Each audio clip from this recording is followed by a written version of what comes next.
The test is in four-part, Part 1, Part 2, Part 3, and Part 4. Now look at Part 1.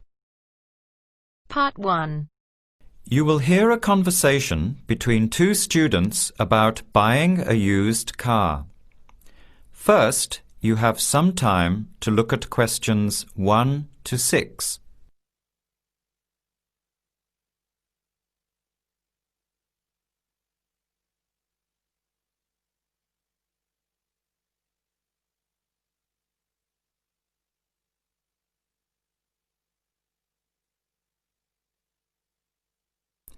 Answer the questions as you listen. You will not hear the recording a second time. Listen carefully to the conversation and answer questions 1 to 6.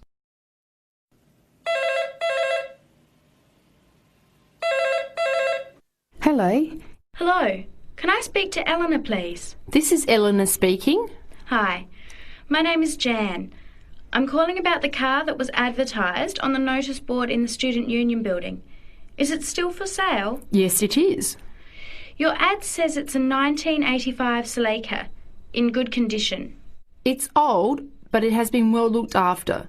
My family has had the car for 10 years. I'm just the third owner and my mother had it before me, so we know its history. We've got all the receipts and records. It's had regular maintenance and the brakes were done last year. It runs really well but looks its age. Why are you selling it, by the way? Well, I'm going overseas next month to study. I'll be away for at least 2 years, so I have to sell it. Unfortunately, it's been a good car. You want $1,500, is that right? I was asking $2,000, but since I need to sell it quickly, I've reduced the price. Would you like to come and take it for a drive? I don't live far from the university. Yes, I'd like to have a look. What time would suit you? Any time this evening is fine. Well, I finish classes at 6 o'clock. How about straight after that? Say 6:30? Great, I'll give you directions. When you leave the main gate of the university, turn left on South Road and keep going until you get to the Grand Cinema. Take the first right, that's Princess Street. I'm at number 88 on the right. So it's 80 Princess Street. No, it's 88 Princess Street and the suburb is Parkwood. You'll see the car parked in front. It's the red one with the for sale sign on it. Okay, thanks Eleanor. I'll see you later. Bye. Before you hear the rest of the conversation, you have some time to look at questions 7 to 10.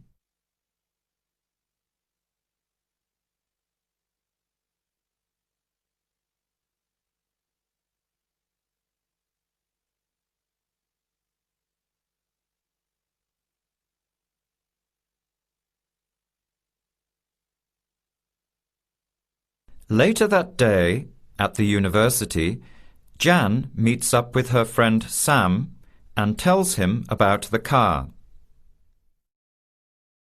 Hi, Sam. Hey, Jan. What's happening? I'm glad I ran into you. I've decided I have to get a car. You're going to buy a car? Do you really need one? I'd probably still be driving, except that my car broke down last year. Instead of getting another one, I just moved closer to the university and went back to riding a bike. Better for the environment, better for my health, and I save a lot of money. Did it really cost that much? Well, when you think of registration, insurance, rising petrol costs, parking plus maintenance and repairs, it adds up. I know it's going to be expensive, but I really need my own transportation. It takes half an hour by bus each way to university as it is.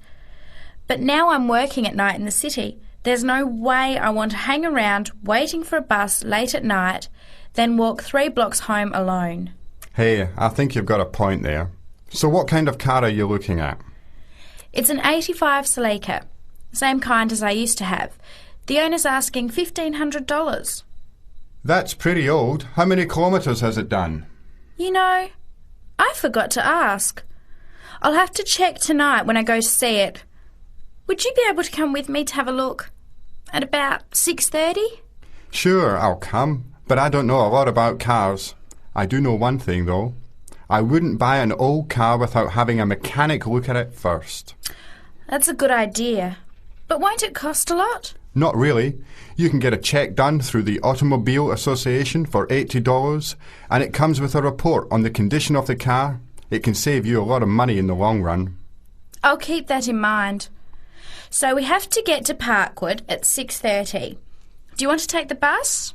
It goes straight down South Road every 15 minutes. Or maybe we could walk. I don't think it's that far. Actually, I could borrow my roommate's motorbike for an hour or so. He's working all evening in the library.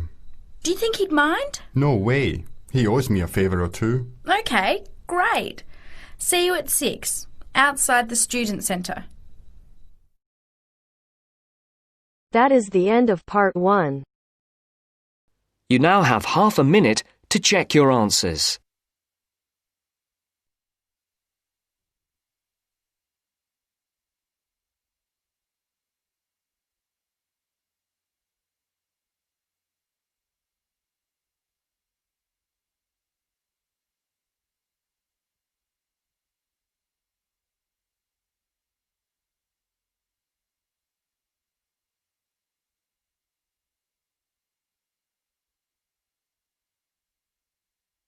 Now turns to part 2. Part 2. You will hear a conversation between a student, Dave, and his tutor about a project that Dave has done about work placements. First, you have some time to look at questions 11 to 15.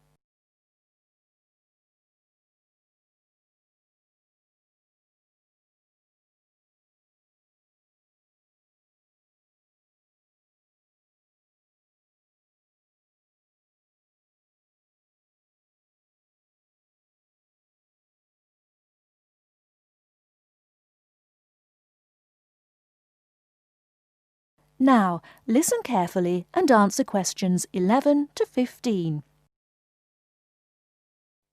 Good afternoon, Dave. Come on in and take a seat. Hi, Dr. Green. Thanks. Oh, hang on a minute. I'll just find the first draft of your project paper, and we can have a look at it together. Now, yours is the one on work placement, isn't it? Yeah, that's right. So what made you choose that for your project? Well, I suppose it was because sending students off to various companies for work experience seems to be such a typical part of educational courses these days. I mean, even school kids get to do it. But I felt everyone just kind of assumes it's a good thing. And I guess I wanted to find out if that's the case. But you don't look at schools or colleges, right? You've stuck to university placement schemes. Yeah, well, I quickly found that I had to limit my research. Otherwise, the area was just too big. Do you think that was okay? I think it's very sensible, especially as the objectives might be very different. So how many schemes did you look at? Well, I sent out about 150 questionnaires altogether. 50 of each to university authorities, students and companies. And I got responses from 15 educational institutions and 30 students in 11 individual companies. Great. That sounds like a good sample. And who did you send your company questionnaires to? Well, the idea was to have them done by the students' line managers. But sometimes they were filled in by the human resources manager or even the owner of the company. Right. I didn't find a full list anywhere, so I think it's very important to provide that, really. You can put it as an appendix at the back. Right. I've got a record of all the respondents, so that'll be easy. I hope other things were okay. I mean, I've already put such a lot of work into this project, identifying the companies and so on. Oh, I can tell. I think you've done a good job overall.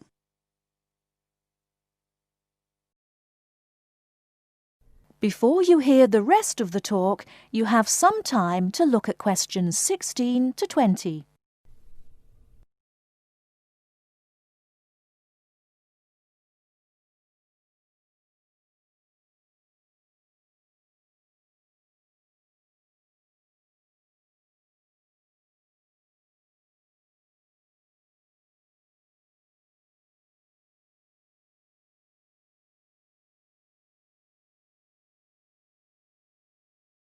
Now listen and answer questions 16 to 20.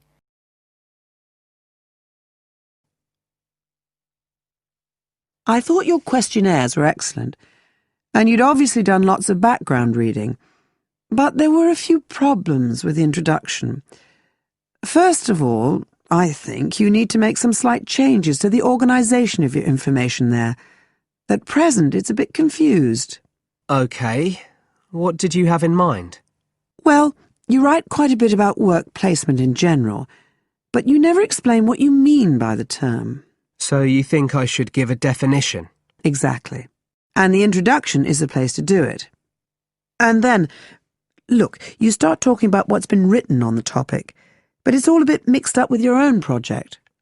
So do you think it would be better to have two sections there, like a survey of the literature as the introduction, and then a separate section on the aims of my research? I do. You can include your methods for collecting data in the second section too. It would be much clearer for your reader. You know, establish the background first, then how your work relates to it. It would flow quite nicely then. Yes, I see what you mean. Anyway, moving on. I like the way you've grouped your findings into three main topic areas.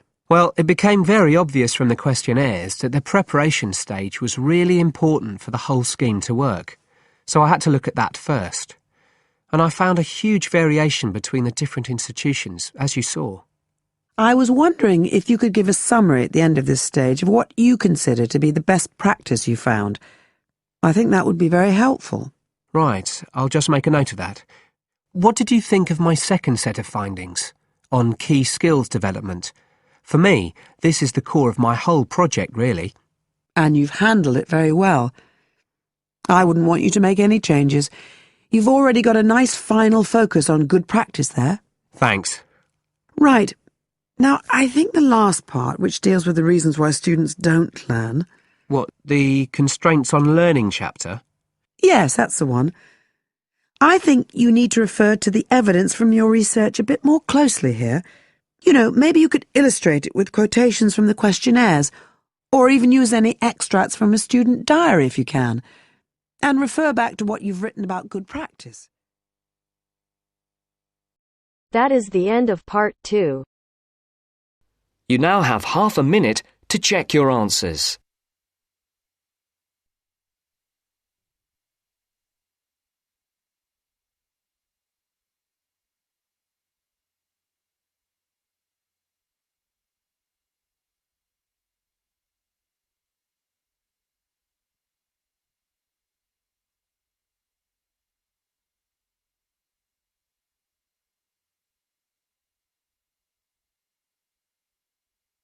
Now turns to part 3. Part 3. You are going to hear an interviewer who is interviewing Alan. He made a great discovery of Mungo National Park. First, you have some time to look at questions 21 to 25.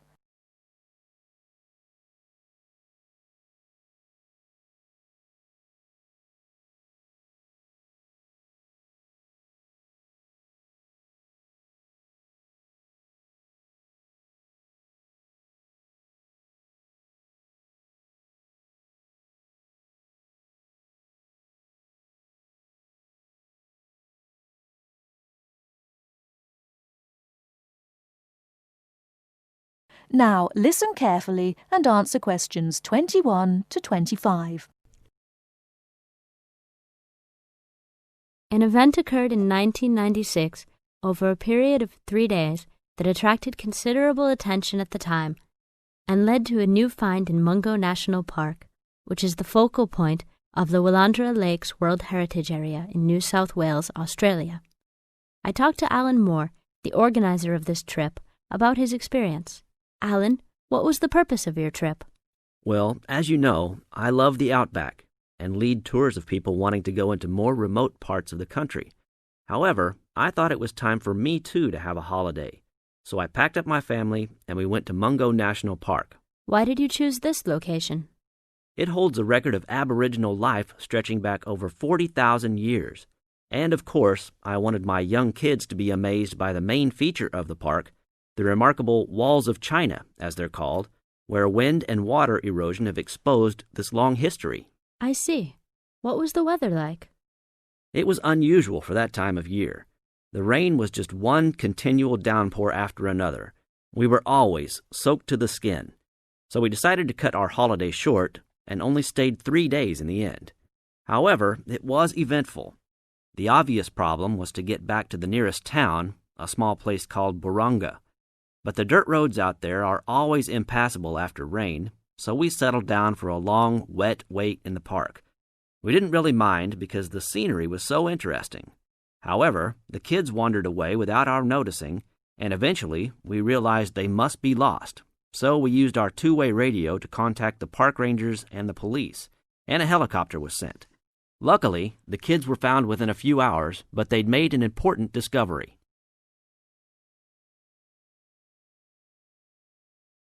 Before you hear the rest of the talk, you have some time to look at questions 26 to 30.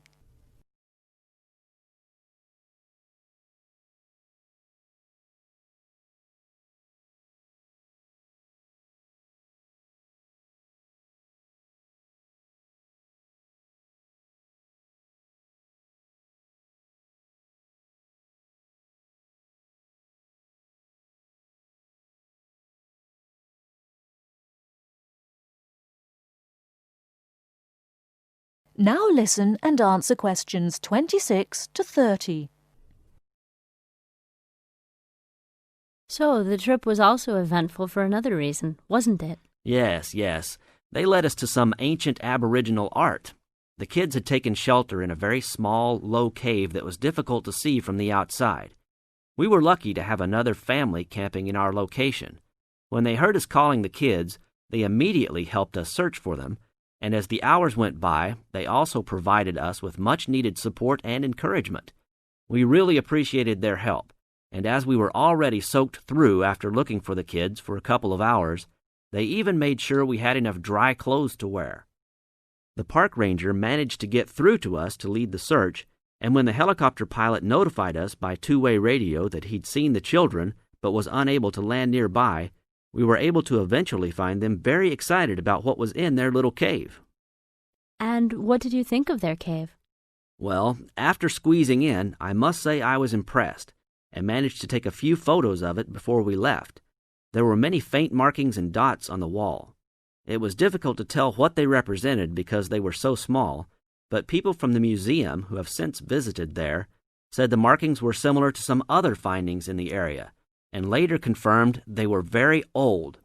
Although it's now a protected site, the children like to call it their cave, and are allowed to visit it when a ranger can go with them. Thank you, Alan. If you go to Mungo National Park, you can see the entrance to the cave and some of Alan's photos at the ranger's station. Alan continues to lead tour groups in the outback, and if you want further information... That is the end of part 3. You now have half a minute to check your answers.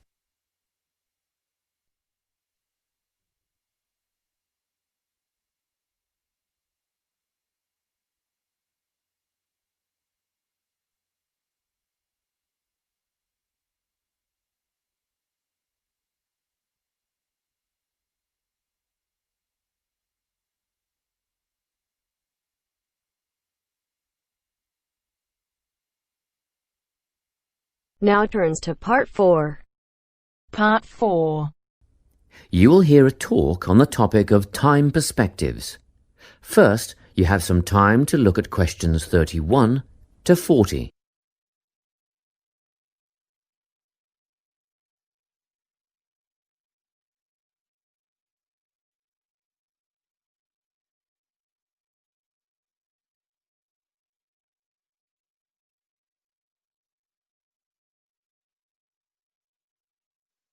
Listen carefully and answer questions 31 to 40.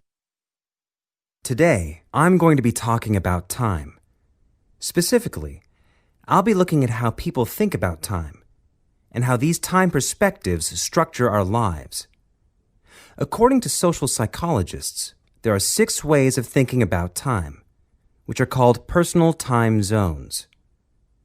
The first 2 are based in the past Past positive thinkers spend most of their time in a state of nostalgia, fondly remembering moments such as birthdays, marriages, and important achievements in their life. These are the kinds of people who keep family records, books, and photo albums. People living in the past negative time zone are also absorbed by earlier times. But they focus on all the bad things, regrets, failures, poor decisions. They spend a lot of time thinking about how life could have been. Then, we have people who live in the present. Present hedonists are driven by pleasure and immediate sensation. Their life motto is to have a good time and avoid pain. Present fatalists live in the moment too, but they believe this moment is the product of circumstances entirely beyond their control. It's their fate, whether it's poverty, religion, or society itself. Something stops these people from believing they can play a role in changing their outcomes in life. Life simply is, and that's that. Looking at the future time zone, we can see that people classified as future active are the planners and go-getters. They work rather than play and resist temptation. Decisions are made based on potential consequences, not on the experience itself. A second future-orientated perspective, future fatalistic, is driven by the certainty of life after death and some kind of a judgment day when they will be assessed on how virtuously they have lived and what success they have had in their lives. Okay, let's move on. You might ask, how do these time zones affect our lives? Well, let's start at the beginning. Everyone is brought into this world as a present hedonist. No exceptions. Our initial needs and demands, to be warm, secure, fed, and watered, all stem from the present moment. But things change when we enter formal education. We're taught to stop existing in the moment and to begin thinking about future outcomes. But did you know that every 9 seconds a child in the USA drops out of school? For boys, the rate is much higher than for girls. We could easily say, well, boys just aren't as bright as girls. But the evidence doesn't support this. A recent study states that boys in America, by the age of 21, have spent 10,000 hours playing video games. The research suggests that they'll never fit in the traditional classroom, because these boys require a situation where they have the ability to manage their own learning environment. Now, let's look at the way we do prevention education. All prevention education is aimed at a future time zone. We say, don't smoke or you'll get cancer. Get good grades or you won't get a good job. But with present-orientated kids, that just doesn't work. Although they understand the potentially negative consequences of their actions, they persist with the behavior because they're not living for the future. They're in the moment right now. We can't use logic, and it's no use reminding them of potential fallout from their decisions or previous errors of judgment. We've got to get in their minds just as they're about to make a choice. Time perspectives make a big difference in how we value and use our time.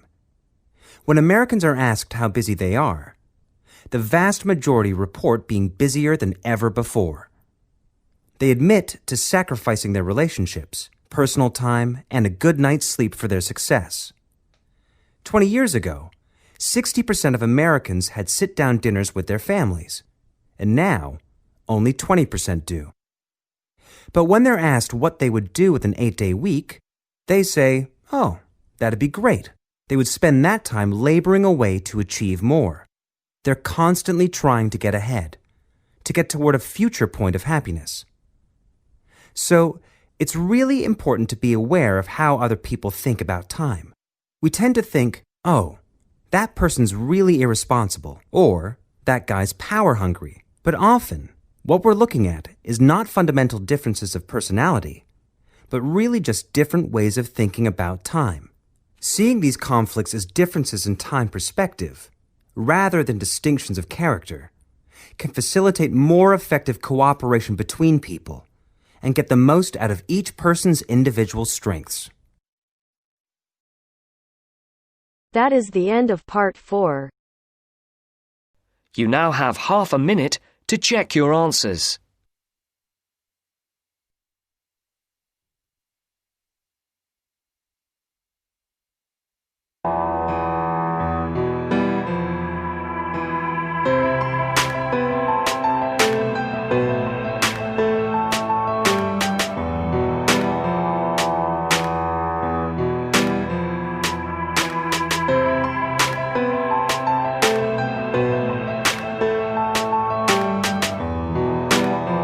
That is the end of the test. You now have 10 minutes to transfer your answers to your Ielts listening answer sheet.